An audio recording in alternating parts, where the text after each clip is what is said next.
When I was growing up in the East End, if you were black and working class, your career expectations were pretty limited. I look around today and what do I find? Our exam results are well below average. We're still underrepresented in the professions, law, medicine, finance and teaching. So I wonder, is racism still the primary cause of our problems? I know times are changing. There are opportunities out there that were never there before. But black people like myself, who've opted for a career in the mainstream, now find we're subjected to a different set of prejudices. Not those of the white man, but from fellow black people who say we've sold out. But if selling out means the professions are off limits to black children, I wonder, are we becoming victims of a new slave mentality?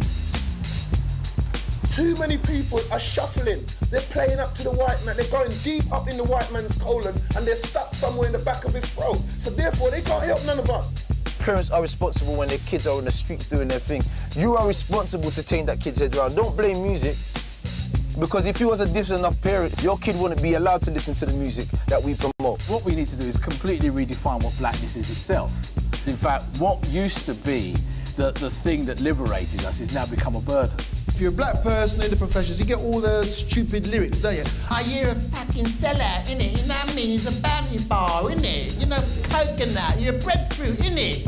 You gotta keep it real in the ghetto, innit? No, I don't want to keep it real in the ghetto.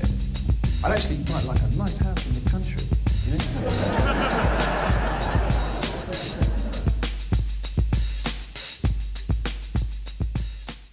Genesis 91.6, you're in tune to the People's Talk Show. My name is Dr. X. Good afternoon, sir.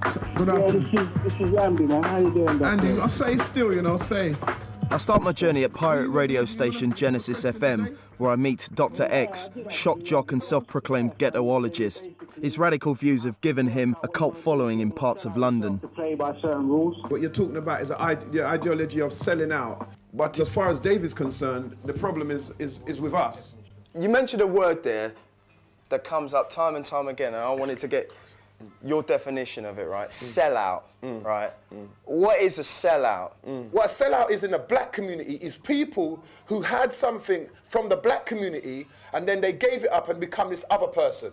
They decided that they were better than that or whatever. Some of the sellouts, they punk out. They go, you know, they go from, yeah, you done know and rare, like boom, boom, and boom, boom. And they adopt another tone. Like, they decide that it's much better to speak this way because it makes me seem as if I'm far more intelligent than you other blacks. You other blacks don't seem to understand this. You know, what you need is education, elocution, and then a particular way to speak. And then you'll be defined by the white man as a decent chappy. If someone happens to have, you know, attained a certain level of education or has a particular job, okay, that gets them a lot of paper or whatever, the fact that they wear a suit and that they go into the city and that, you know, I mean, does that make them a sellout because because they're trying to get on in life? Surely we all want to get on, right? I've got friends who work in the city. They don't necessarily have to be a sellout because what they do, they still operate from the point, they've still got the same family values. They understand it within a business perspective, but they don't then try to bring it up at home when people's having their rice and peas and chicken. Why don't we have some hors d'oeuvres, you know? Whoa. You know what I'm saying? We understand where you're going,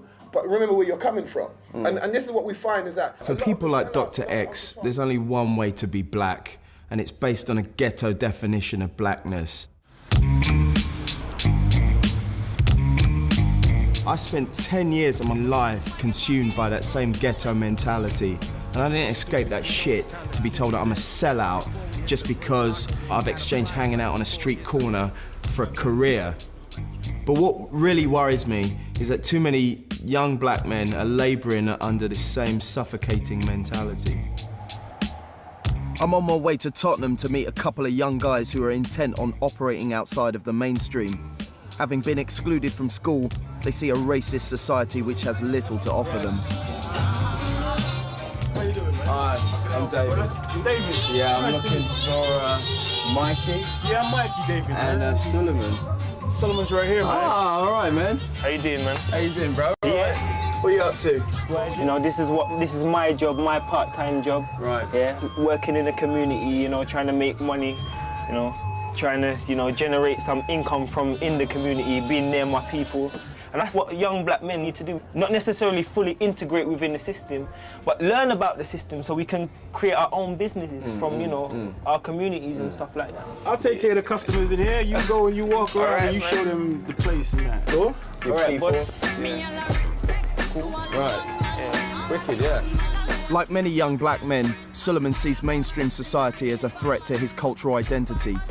I can slick my hair back and I can dress up and play those corporate games, but I don't want to have to fall into these, you know, different conventional type of, you know, forms of looking and dressing, because I've got my own mind. And sometimes I like to think, a lot of black youth, we think outside the box. We don't necessarily have to dress a certain way just to fit in. If that's what I have to do in order to fit into this society, it means that I can't be accepted into this society, you know, being myself. I want to be able to dress the way I want to dress. I want to be able to, you know, express myself without being called aggressive.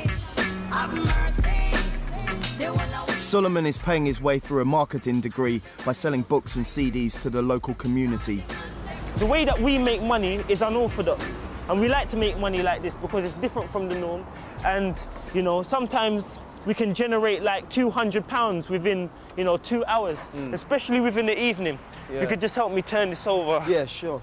Why do you have a need then to make money unconventionally? Yeah, right? because the thing is, a lot of people don't understand it. They just see us on the road and they think, bruh, you know, these people are, you know, outside of the system. You know, they may see it as a bit rebellious, but that's what we are. I'm a youth, I'm a young person. And I've always been, you know, at odds with the system. I've been expelled quite a few times. Before, you know, I went to university and stuff like that. You know, I've been expelled quite a few times and stuff like that. Well, why'd you get expelled? Well, no, the teachers and stuff, me and them can't agree. You know what I'm saying? This is the second. Suleiman's an intelligent and intriguing guy. I'm surprised he sells CDs on a street corner. I want to find out more about him and his background. He invites me to meet his mum. There's a lot of soup in here. Yeah, that's nice. Do you think that teachers don't really know how to relate? Some of them don't. They see them. They have all these stereotypes and connotations about they're big, they're aggressive, you know, they're West Indian, they're Caribbean, you know what I mean? They're at the bottom of the pile. They don't encourage them, you know. Why can't teachers get with that though? Because they have the authority. Because basically the cultures are different, yeah? And if you've been brought up in Taunton in Somerset where you hardly see any black people, you understand what I'm saying? Or you come from Hampshire or one of them places there, where you do not have the experience of black culture, you understand, of African culture, and you don't know anything, you're going to misinterpret that children behave like this. And some teachers don't want to challenge that because they feel, oh my God, they're gonna do this to me, oh my God. So if you walk into a classroom or you walk into a school and you fear the children them, you understand? I have a problem with that. I don't want to go down the predictable route of saying I was stereotyping my teachers, but it got a little bit stressful. In the geography lesson, there would be an issue about a tropical region. It always hey, Felix, you should know this. You come from a hot country. Yeah. It's very hot in Guildford, isn't it? What was your experience like at school? Well, I actually got expelled from nursery school.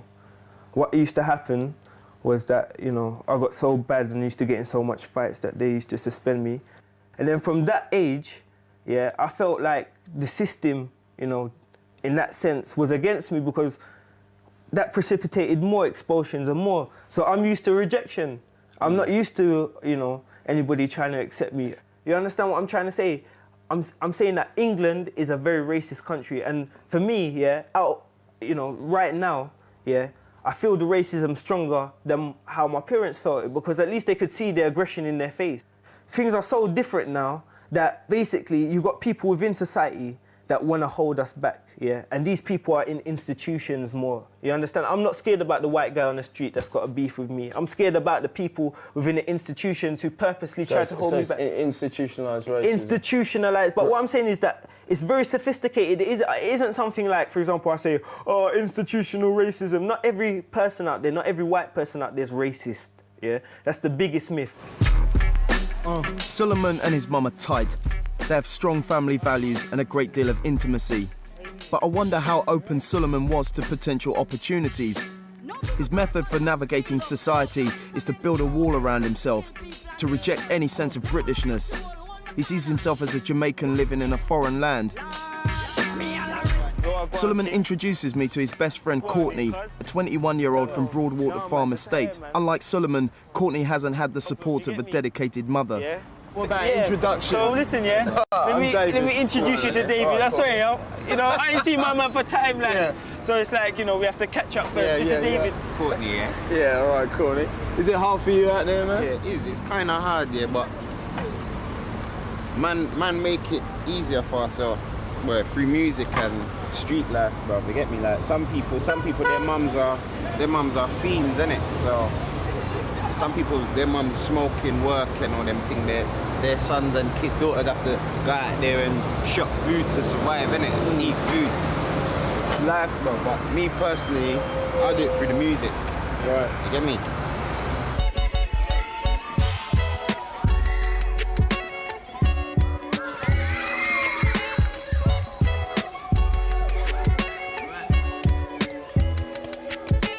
Courtney's typical of many black men of his age who've grown up at a council estate.